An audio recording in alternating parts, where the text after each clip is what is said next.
Hi, this is Sean D'Souza, and you're listening to the 3-Month Vacation Podcast. This podcast isn't some magic trick about how to work less. Instead, it's about how to really enjoy the work that you do and to enjoy your vacation time.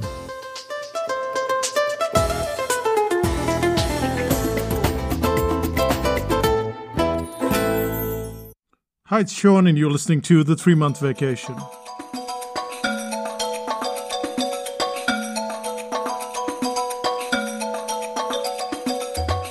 There are about 450 episodes, maybe a little bit more, and you've probably not heard another voice on this podcast.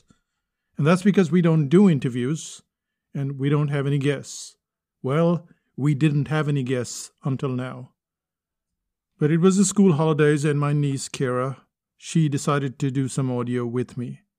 And if you're thinking, oh no, he's going to run some weird stuff just because it's his family, this is delightful. You heard the episode on Willpower? Well, what Keira's going to do is she's going to run her own take on it. Obviously, she listened to some of the podcasts, so there's some overlap. But notice how the same information, when brought across by another voice, is just so much different. And this applies to everything that we do. All the information that we have today, somebody has already covered in some sort of way. But it's your voice that matters. And I've said this before in other podcasts, but now you get to hear it. You get to hear almost the same information, and it comes from a different voice. And then there's a little treat. Keira goes on to tell you how she went about it. She's going to talk about technology. And all of this stuff she didn't know when she walked into the room this morning. So everything's pretty fresh. Everything's brand new. And the way she explains it is really cool. So stick with us as she explains about willpower, same information, different voice, and then how she went about doing it. I think you'll like this episode. And if you do, let me know so we can bring Keira back in the studio.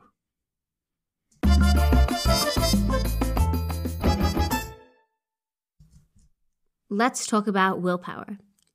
What people tend to do is that they want to apply willpower to everything.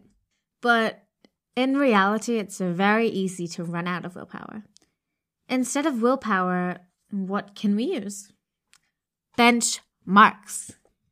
Benchmarks, rather than willpower, is like an ideal way to reach almost all your goals. Willpower asks you to choose to make like a decision. Benchmarks is a number. Say you want to eat cake. Using benchmarks, you can go, well, I want to eat 2 cakes for this whole week. What did I say? I said 2 cakes? No, 2 pieces of cakes. Please don't eat 2 cakes. That's a bit unhealthy. Okay, anyway. You want to eat 2 pieces, slices, whatever you call it, of cake a week. With benchmarks, you just go, you eat one, and then for the rest of the week, you go, you eat another one, and that's it. You're done. You're done. It's finished. And if you eat both in one day, well, no cake for the rest of the week. So that's just a number, right? So if instead you decide not to use benchmarks and use willpower, then you always have that decision kind of weighing on you like, oh, do I eat cake? Do I not eat cake? What do I do?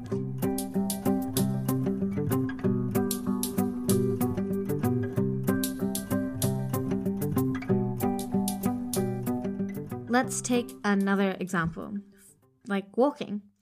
If you're going for a walk, it should be done every day, so you don't have to make that decision. You'll find people who go on a walk do so based on their benchmark. That benchmark could be something like, if it's not raining when I leave the house, I'll go for the walk. Now you're not necessarily making that decision. Decision making is so tiring almost all the time. But if you have, a number, you don't have to make that decision. There's also another way of getting things done, and that's having a mantra or something you say to yourself. Here's a good one. Yeah, I found it on Google. It goes like this. If you want to achieve greatness, stop asking for permission. That means a person would not have to constantly burn energy wondering if they'll get permission. Instead, they can do something, as long as it's not illegal or hurting someone. That mantra alone takes away the need for decision-making. Or, as Nike says, just do it. The more decision-making you have to do, the more stressed you'll be in life. If you're feeling stressed, then you're using a lot of willpower. Instead, have a benchmark, or better still, a mantra. Okay, where's my edamame? Edamame beans. I'm Keira Menon, and what should we call ourselves? This is Edamame Productions. Mind blank. Thank you and good night. You can put crickets chirping over there or something. Are you still recording? Johnny!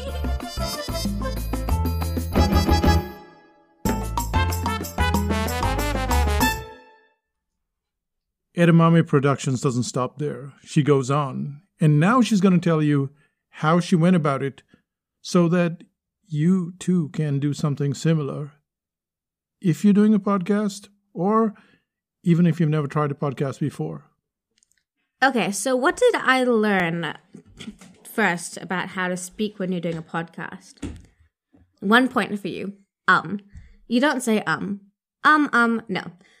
You can learn to not say and you can also cut it out if you do end up saying Like I do it all the time. See, there you go, I just did it. Over time, you can learn not to say but while you just start, you can always cut it out. Here's the way you stop saying You just take a break while you have to think, and then like an and no one notices that you stopped. See, can you notice that I've stopped? No, you don't, because it's like a natural pause. What we tend to do is to put all these words in between, because our brain is trying to access the information, and that's why we have this inside. Because I have no in this sentence, so that's how you get rid of So, instead of saying you just pause. As I was saying, you need to don't say Bye,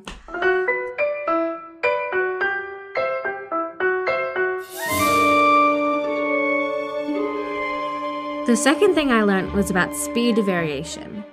If you're speaking like this, it's good to have pauses. But not too many pauses, because then it sounds like you don't know what you're saying. But then also not to speed it up very fast, and don't make it sound boring. But, if you constantly just keep the same pace again and again, it sounds a bit boring. You kind of need to balance it out and have good pauses. But then don't sound like a robot, because it just goes through someone's head and comes out the other side. What you're actually creating is a factor of contrast. So when you go faster, but not too fast, but a little faster, then you slow down or you emphasize on something, then you create this factor of contrast, and contrast is what keeps the listener's attention all the time. Even if you're just answering a question, you can go fast, and then you can suddenly slow down a bit. Yeah, emphasize. But don't keep it all the same, because then it sounds really boring. The other thing you can do is change the pitch of your voice. There's always a good difference between your soprano voice and your alto voice. When you speak, you don't want it consistently just one pitch. One tone.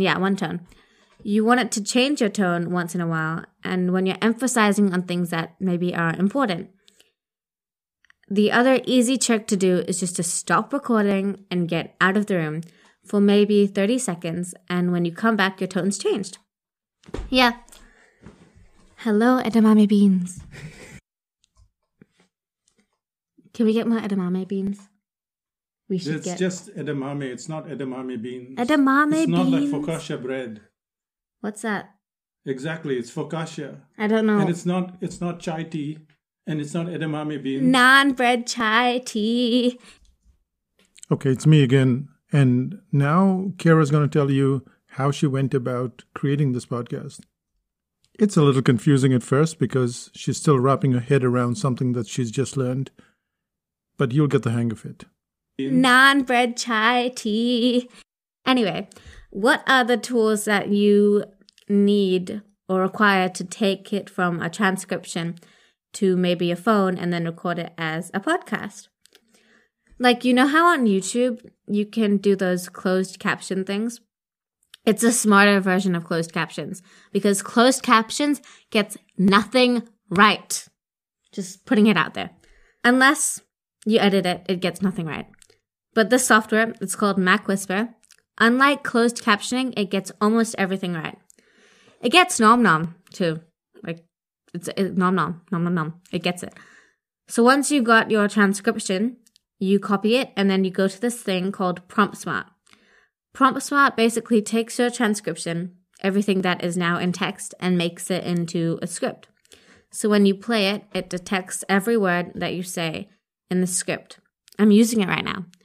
So when you go off script, it pauses and it scrolls down every time it detects a word. And it stops when you stop. So the app knows that you can just go away for a bit and do some impromptu speech. What is speech? Speech, and then it comes back to the script, so it creates that cool contrast as well.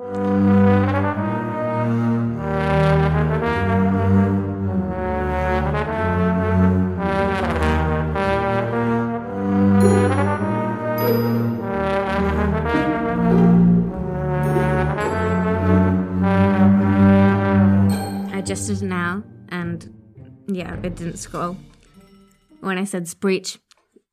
Anyway, the first time I used it, I thought it was timed, but then I realized it stopped when I stopped speaking, and I was like, wow, that's really interesting. Then I went back to the script, and it scrolls, and I was like, whoa. We have to wait for all the planes to go. That was a plane going overhead. I'm going to give you some instructions, and we're going to go really slow. Basically, what you do is you talk to Mac Whisper, and it will transcribe all your words. Then you cut it from there, you copy it, and you can just paste it on your phone. And once you get it to your computer, then you can turn on Prompt Smart, and you've already pasted the text there. So then you start reading, and it scrolls automatically. And then you have your podcast, flawless. You don't always have to think about what you're saying. You just have it there ready for you. Awesome. Hello, edamame beans. So before you came here today, did you know any of this stuff? Absolutely not. No, nothing. No, I didn't know any of this. I was just, sound is sound, podcast is podcast, you record it, perfect, done, finished, bye. It's actually pretty hard. And, but once you get used to it, it, becomes easier and easier as you go along. Yeah, pretty cool. I also learned that edamame beans are actually really cool without salt. Try it. Edamame beans? I mean edamame. Oh my gosh. Non-bread chai tea. Bye. I'm Keira Menon. Edamame out. And that brings us to the end of this podcast. If you enjoyed it, and I think you did, then send me an email at sean@psychotactics.com and send a note to Keira so that she's encouraged.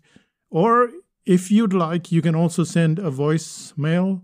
Just record something on your phone and email that, and then she can listen to it. Thanks again for listening, and we'll see you in 5000 BC. Bye for now.